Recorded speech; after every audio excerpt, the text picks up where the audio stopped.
Hello everyone, how are you doing and welcome back to my channel in another video. আজকে আমি একটা structure নিয়ে আলোচনা করব, ইংলিশ স্ট্রাকচার নিয়ে, যেটা দিয়ে আমরা অনায়াসে অনেক বাক্য তৈরি করতে পারি এই ধরনের স্ট্রাকচার দিয়ে।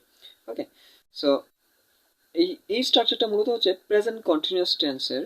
তো প্রেজেন্ট কন্টিনিউয়াস টেন্স আমরা অবশ্যই জানি যেটা কি ধরনের স্ট্রাকচার হতে পারে। তো এটা নিয়ে আমরা একটু খুঁটিনাটি আলোচনা করব। সবাই স্ট্রাকচারটা জানি, কিন্তু স্ট্রাকচারটা কিভাবে আসলে ব্যবহার করতে হয় সেটা আমরা অনেকে জানি না। এই স্ট্রাকচারটার খুঁটিনাটি যা আছে সবকিছু নিয়ে আমরা আলোচনা করবো। এই স্ট্রাকচারটা দিয়ে কিভাবে আনসার দিতে হয় বা কিভাবে প্রশ্ন তৈরি করতে হয়, এই স্ট্রাকচারটি দিয়ে আমরা শিখবো। আপনি যদি ইংরেজিতে কথা বলতে চান বা ইংরেজিতে ফ্লুয়েন্টলি ভাবে সবকিছু শিখতে চান বা ইংরেজিতে দক্ষ হতে চান, তাহলে ইংরেজির যে স্ট্রাকচারগুলো রয়েছে এই স্ট্রাকচার সম্পর্কে আপনাকে অবশ্যই ধারণা রাখতে হবে।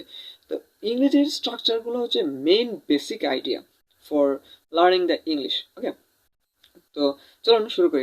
এখানে একটা স্ট্রাকচার স্ক্রিনে দেখতে পাচ্ছেন, দেওয়া আছে যে subject plus am is are plus verb plus ING. এখানে সাবজেক্ট দেওয়া আছে, তারপরে অ্যামিজার দেওয়া আছে, তারপরে ভার্ব প্লাস আইএনজি দেওয়া আছে। এখন কথা হচ্ছে যে এই স্ট্রাকচারটা আমরা বাংলা বাক্যের কোন বাক্যেতে আমরা এগুলা ইউজ করতে পারি, এই স্ট্রাকচারটা ইউজ করতে পারি। এই স্ট্রাকচারটা ইউজ করার জন্য আমাদের আগে জানতে হবে যে কি কি জিনিস এটার মধ্যে ব্যবহার হচ্ছে, তারপর আমরা এটার অর্থটা নিয়ে একটু আলোচনা করব। এখানে অর্থ আপনারা অলরেডি দেখতে পাচ্ছেন, কিন্তু এটা নিয়ে আমি একটু আলোচনা করব। তার আগে আমরা একটু স্ট্রাকচারটা নিয়ে একটু বিস্তারিতভাবে বলতে চাই। এখানে সাবজেক্ট আছে, সাবজেক্টটা আসলে কি, সাবজেক্ট অর্থ কি? আমরা সবাই সাবজেক্ট সাবজেক্ট মানে কথা শুনি বা নিজেরাও বলি, কিন্তু সাবজেক্টটা আসলে কি সেটা কিন্তু আমরা জানি না। এখানে হচ্ছে যে কে বা কারা, কে বা কারা, এগুলা দিয়ে যখন আমরা এই দুইটা জিনিস দিয়ে যখন আমরা কোনো কিছু প্রশ্ন করি, যে উত্তরটা পাওয়া যায় ওইটাই কিন্তু সাবজেক্ট। যেমন হচ্ছে যে আমি খাই, আমি যাই, আমি পড়তেছি, আমি ঘুমাইতেছি, তুমি যাইতেছ, তারা খেলতেছে।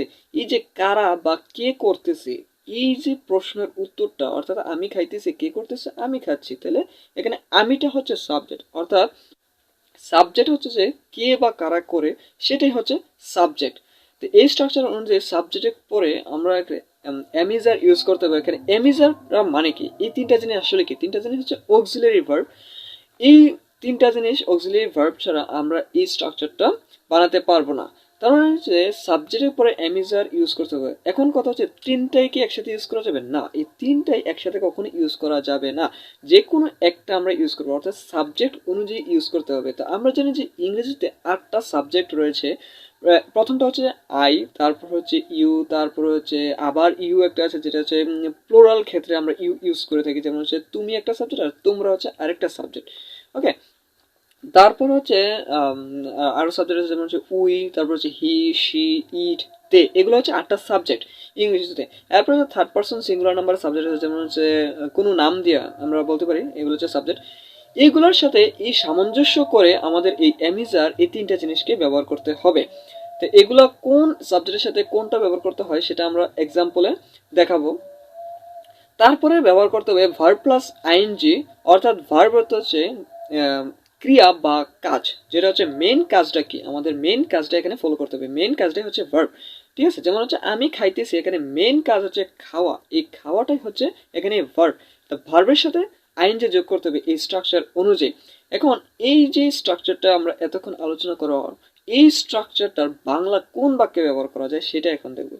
এখন বাংলা বাক্যে আমরা অনেক সময় বলি যে আমি এটা করতেছি, আমি ওইটা করতেছি, সে এটা করতেছে, সে ওইটা করতেছে। এমন ক্ষেত্রে, অর্থাৎ কোনো কিছু করতেছি বা কোনো কিছু করতেছে বা কোনো কিছু করতেছ, এমন ধরনের বাংলা বাক্যের ক্ষেত্রে আমরা এই স্ট্রাকচারটা ইংলিশে রূপান্তর করি। ওকে, এখন আমরা কিছু এক্সাম্পল দেখি, চলো।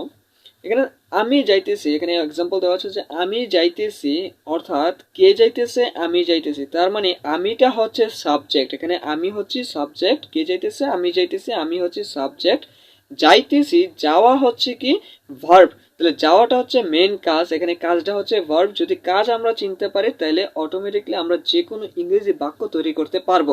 So I hope you understand what I am saying right now. Okay, so এখানে আমি যাইতেছি অর্থাৎ হচ্ছে কে যাইতেছে, আমি যাইতেছি, অর্থাৎ আমি যেহেতু সাবজেক্ট, তাহলে আমি ইংরেজি হচ্ছে আই।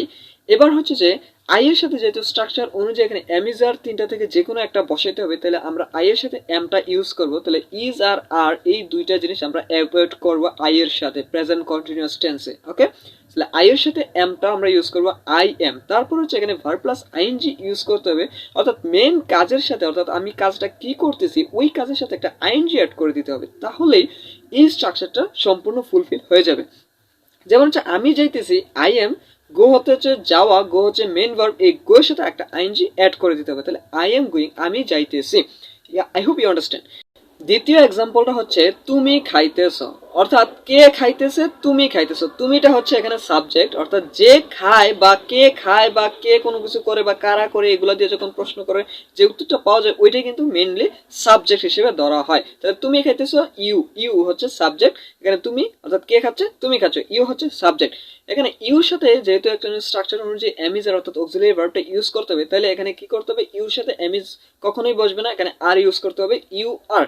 তারপরে ভার্ব প্লাস আইএনজি ইউজ করতে হবে, অর্থাৎ ভার্ব অর্থাৎ মেইন কাজটা কি, মেইন কাজটা হচ্ছে খাওয়া। তাহলে মেইন কাজটা যেহেতু খাওয়া, তাহলে আমাদের এখানে ইউজ করতে হবে কি, খাওয়া ইংরেজি হচ্ছে ইট, ইট হচ্ছে একটা ভার্ব, এই ভার্বের সাথে একটা আইএনজি অ্যাড করে দিতে হবে, অর্থাৎ ইউ আর ইটিং, অর্থাৎ তুমি খাইতেছো, ইউ আর ইটিং, তুমি খাচ্ছ। তারপর হচ্ছে সে ঘুমাইতেছে, কে ঘুমাইতেছে, সে ঘুমাইতেছে, এখানে হচ্ছে সে হচ্ছে সাবজেক্ট, অর্থাৎ কে ঘুমাইতেছে সে সাবজেক্ট, অর্থাৎ কে দ্বারা যখন প্রশ্ন করে যে উত্তরটা পাওয়া যাবে ওইটা কিন্তু সাবজেক্ট।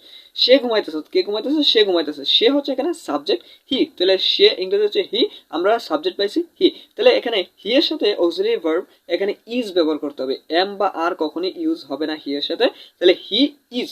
তারপরে ঘুমানো ইংরেজি হচ্ছে স্লিপ, এটা হচ্ছে মেইন কাজ, এই ঘুমানোর সাথে একটা আইএনজি অ্যাড করে দিতে হবে, অর্থাৎ মেইন ভার্বের সাথে একটা আইএনজি অ্যাড করতে হবে, তাহলেই এই স্ট্রাকচারটা ফুলফিল হয়ে যাবে। তাহলে হচ্ছে হি ইজ স্লিপিং, অর্থাৎ সে ঘুমাইতেছে, হি ইজ স্লিপিং। আমরা আসতেছি, এখানে কারা আসতেছে, আমরা আসতেছে, আমরা হচ্ছে এখানে সাবজেক্ট, তাহলে কে বা কারা দিয়ে প্রশ্ন করলে যে উত্তরটা পাওয়া যায় ওইটাই হচ্ছে সাবজেক্ট, এখানে আমরা হচ্ছে সাবজেক্ট, তাহলে আমরা আসতেছি, তাহলে হচ্ছে উই আর কামিং, এখানে উই হচ্ছে আমরা, আমরা ইংরেজি হচ্ছে উই, তাহলে উই এর পরে এখানে এম ইজ আর কোনটা ব্যবহার করবো, আমরা আর ইউজ করবো, তাহলে এম ইজ কখনোই উই এর সাথে ব্যবহার করব না, তাহলে উই আর, তারপর হচ্ছে কি ভার্ব প্লাস আইএনজি অ্যাড করতে হবে স্ট্রাকচার অনুযায়ী। তাহলে হচ্ছে এখানে ভার্বটা কি, মেইন কাজটা কি, আসা, মেইন কাজ হচ্ছে এখানে আসা, তাহলে আসা যেহেতু মেইন কাজ, তাহলে আসা ইংরেজি হচ্ছে কাম, তাহলে কামের সাথে একটা আইএনজি লাগে, তাহলে কি হবে, কামিং, উই আর কামিং। তারপরে যেটা আছে নেক্সট যে এক্সাম্পলটা, সেটা হচ্ছে তারা খেলতেছে, কে কারা খেলতেছে, তারা খেলতেছে, তাহলে তারা হচ্ছে এখানে সাবজেক্ট, তাহলে তারা যেহেতু সাবজেক্ট, তাহলে হচ্ছে দে, তারা ইংরেজি হচ্ছে দে, তারা, তারা, দে।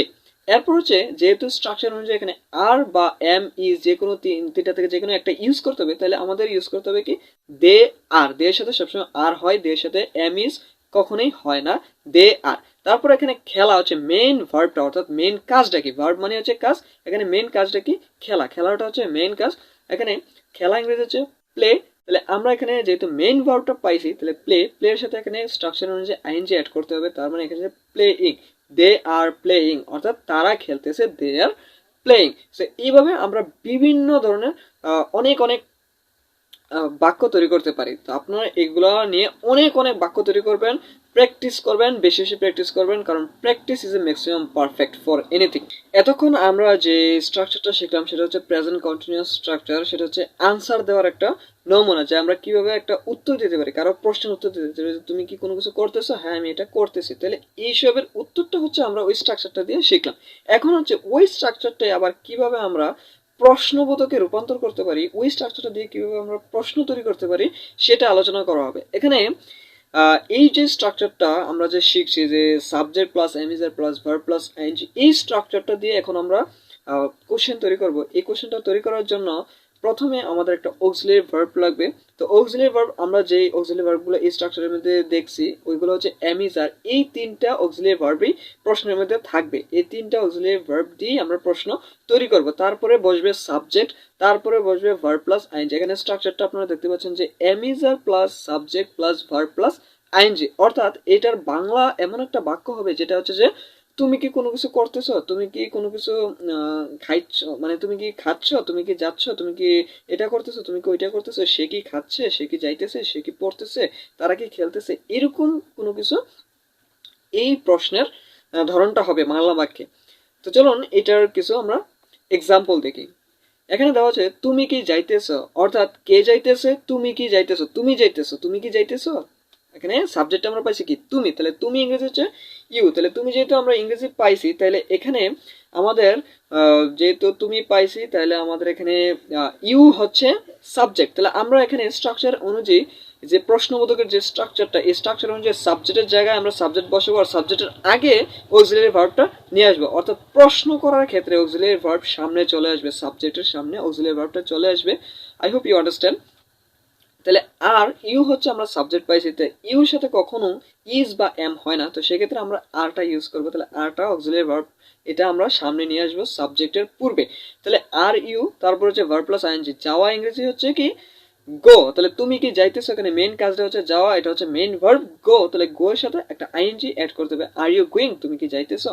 তারপর হচ্ছে সে কি ঘুমাইতেছে, অর্থাৎ ইজি স্লিপিং, এখানে সে কি ঘুমাইতেছে, কে ঘুমাইতেছে, সে, এখানে সে হচ্ছে সাবজেক্ট, তাহলে আমরা হি পাইছি সাবজেক্ট। তাহলে যেহেতু প্রশ্ন করব, তাহলে প্রশ্ন করার জন্য আমাদের অক্সিলারি ভার্বটা আগে নিয়ে আসতে হবে সাবজেক্টের, তো সেহেতু হি এর সাথে অক্সিলারি ভার্ব বসে কি ইজ, তাহলে ইজ হি, ইজ হি, কারণ কি ইজটা সামনে আসলো কেন, কারণ এটা প্রশ্নবোধক, প্রশ্নবোধকের ক্ষেত্রে অক্সিলারি ভার্বটা সামনে নিয়ে আসতে হয়, ইজ হি। তারপর এখানে মেইন ভার্ব হচ্ছে, মেইন কাজ হচ্ছে ঘুমানো, সে কি ঘুমাইতেছে, তার মানে কি ইজি স্লিপ, ইজি স্লিপ। এখানে কিন্তু ইজি স্লিপ যদি আমরা বলি তাহলে কিন্তু একটা ভুল উচ্চারণ হবে, ভুল প্রশ্নটা করা হবে। তাহলে আমাদের বলতে ইজি স্লিপিং, অর্থাৎ মেইন কাজটা হচ্ছে ঘুমানো, যেটা ইংরেজি হচ্ছে স্লিপ, আর স্লিপের সাথে মেইন ভার্ব যেটা আমরা পাইছি স্লিপ, এই স্লিপের সাথে একটা আইএনজি অ্যাড করে দিতে হবে, ইজ হি স্লিপিং, সে কি ঘুমাইতেছে, is he sleeping. Next example is তারা কি খেলতেছে, অর্থাৎ কারা খেলতেছে, তারা, তার মানে তারা ইংরেজি হচ্ছে দে, অর্থাৎ আমরা সাবজেক্ট পাইছি কি দে। তাহলে দের সাথে আমরা জানি যে কখনো এম বা ইজ হয় না, তাহলে হয় কি আর, অর্থাৎ আর দে, অর্থাৎ এখন আরটা চলে যাবে কি সামনে, অর্থাৎ সাবজেক্টের সামনে চলে যাবে আরটা, তাহলে আর দে। খেলা ইংরেজি হচ্ছে মেইন কাজ হচ্ছে এখানে খেলা, তাহলে খেলা হচ্ছে প্লে, ইংরেজিতে হচ্ছে প্লে, আর প্লে হচ্ছে একটা ভার্ব, আর ভার্বের সাথে একটা আইএনজি অ্যাড করে দিতে হবে, তাহলে হচ্ছে আর দে প্লে। নেক্সট এক্সাম্পল হচ্ছে যে তুমি কি পড়তেছো, অর্থাৎ কে পড়তেছো, তুমি কি পড়তেছো, তুমিটা হচ্ছে এখানে সাবজেক্ট, তো আমরা সাবজেক্ট যেহেতু পেয়ে গেছি তুমি, তাহলে তুমি হচ্ছে এখানে ইউ, ইউটা হচ্ছে সাবজেক্ট, তাহলে সাবজেক্টের পূর্বে আমাদের কি করতে হবে, এম ইজ আর একটা ইউজ করতে হবে, অর্থাৎ এম বসবে না, ইজ বসবে না, আর বসবে, এখানে কিন্তু আর ব্যবহার করতে হবে, কারণ ইউর সাথে সবসময় আর ব্যবহার করতে হয়। তাহলে আর ইউ, এখানে যেহেতু প্রশ্নবোধক তৈরি করা হচ্ছে, তাহলে প্রশ্ন তৈরি করা হচ্ছে, সেহেতু আমাদের কি অক্সিলারি ভার্বটা সামনে নিয়ে আসতে হবে, অর্থাৎ কি হবে আর ইউ, আর ইউ। তারপর এখানে মেইন কাজ হচ্ছে পড়া, পড়াটা হচ্ছে ভার্ব, এই ভার্ব ইংরেজি, এখানে পড়ার ইংরেজি ভার্ব হচ্ছে রিড, রিড হচ্ছে পড়া, তাহলে আর ইউ রিড, এখানে আইএনজি একটা অ্যাড করে দিতে হবে, কারণ কি স্ট্রাকচার অনুযায়ী ভার্বের সাথে আইএনজি অ্যাড করে দিতে হবে। আর ইউ রিডিং, তুমি কি পড়তেছো, আর ইউ রিডিং। তারপর হচ্ছে সে কি রান্না করতেছে, তার মানে সে কি রান্না করতেছে, এখানে কে রান্না করতেছে, সে, অর্থাৎ সে হচ্ছে সাবজেক্ট, যে রান্না করে সে হচ্ছে সাবজেক্ট, যে কোনো কিছু করে সেই কিন্তু সাবজেক্টটা হিসেবে এখানে আখ্যায়িত হবে। তাহলে এখানে সে যেহেতু রান্না করে, তাহলে সে যেহেতু সাবজেক্টটা পাইছে, সি ইংরেজি হচ্ছে সি, সে ইংরেজি হচ্ছে সি, তাহলে এখানে সি ইজ, সি এর সাথে সবসময় ইজ হয়, তাহলে আমরা যেহেতু প্রশ্ন তৈরি করতে তাহলে ইজটা চলে যাবে কি সামনে চলে যাবে, অর্থাৎ অক্সিলারি ভার্ব সামনে চলে আসবে যখন আমরা কোনো কিছু প্রশ্ন তৈরি করব।